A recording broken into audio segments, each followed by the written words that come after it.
Last time I made an entire list of Yu-Gi-Oh! Zexal versus Vampire Knight characters predictions if Death Battle would actually perhaps put any of these characters specifically in. This time I'm making another Death Battle prediction, or whether you can use Rewind Rumble for that matter. I don't know. Your choice. I don't mind actually having Rewind Rumble to do that sort of stuff, to be honest. I mean, if I feel like that Rewind Rumble do a pretty good job of it as well. Let me know in the comments below who is better actually. Death Battle or Rewind Rumble.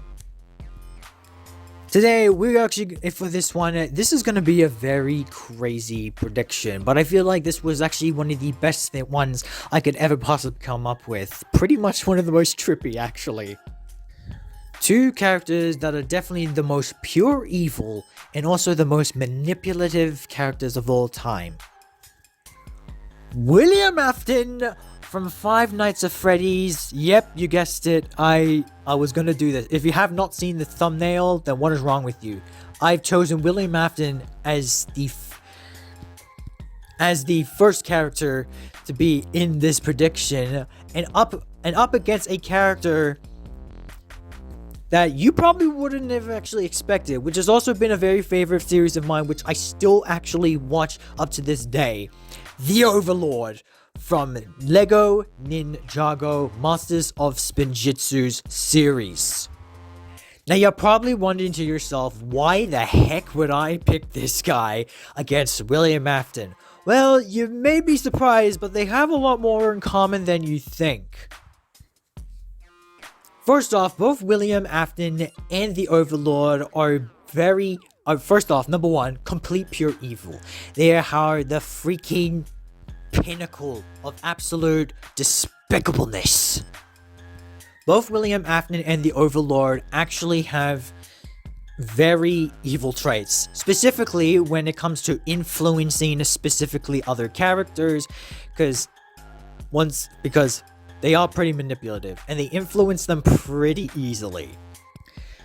Yeah, you know how William Afton always seems to convince children to always go into the back rooms and then stuffs them into the animatronic suits? Yes, that's one thing. As for the Overlord, he literally convinces Harumi, for example, to actually release him from his temple when he was the Crystal King, because he also wanted to, achieve to destroy the balance of creation in all of Ninjago. But the Overlord also influenced Lord Garmadon when he was still evil since the very first two seasons. He actually manipulated Garmadon, even Garmadon wasn't even noticing, because he wanted to cross over to the real world. And also trying to take Garmadon's body in the process. And now, here's the second part that they actually have in common.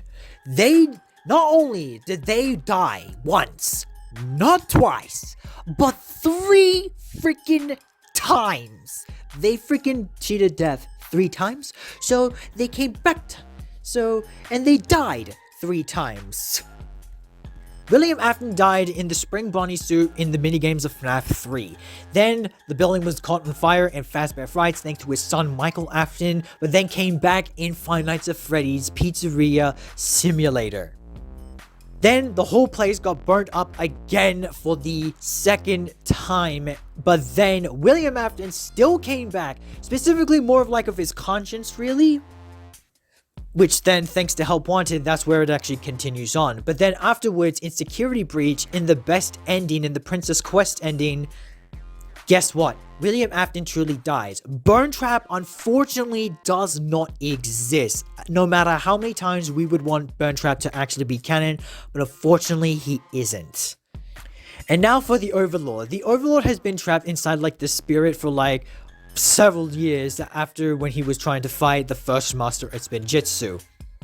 He died after fighting against Lloyd, but then came back into this digital realm, the digital realm and hacking technology, and he died while trying to fight against Zane. Zane actually stopped the Overlord for the second time. And then as you go even way into the Ninjago series after that, the Overlord just somehow apparently returned.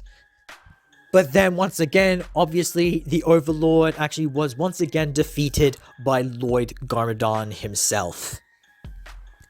So yeah, two are one of the most dastardly masterminds of all time. One that I'm pretty sure that you guys all think that was pretty much very unexpected. But it's worth it.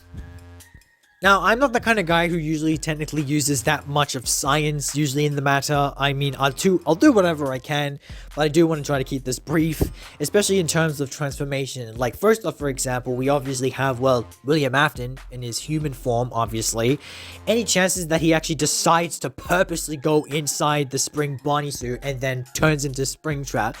Honestly, that will kind of be a bit of a stupid idea, I'm not gonna lie. That will be kind of pathetic, but then again, he has lived, but he had survived for like 30 years inside that suit, and then even more so as Scraptrap, which, by the way, that's his second canon transformation in Pizzeria Simulator. And then, of course, once he dies again for the third time, basically in the world of technology, basically when his mind was inside a circuit board, more like of his consciousness, as I said again, trying to take over the bodies of minds of other actual humans and try to spread them like an actual virus. Not just a computer virus, but also a virus to mind control humans, or even perhaps the animatronics, like in Security Breach.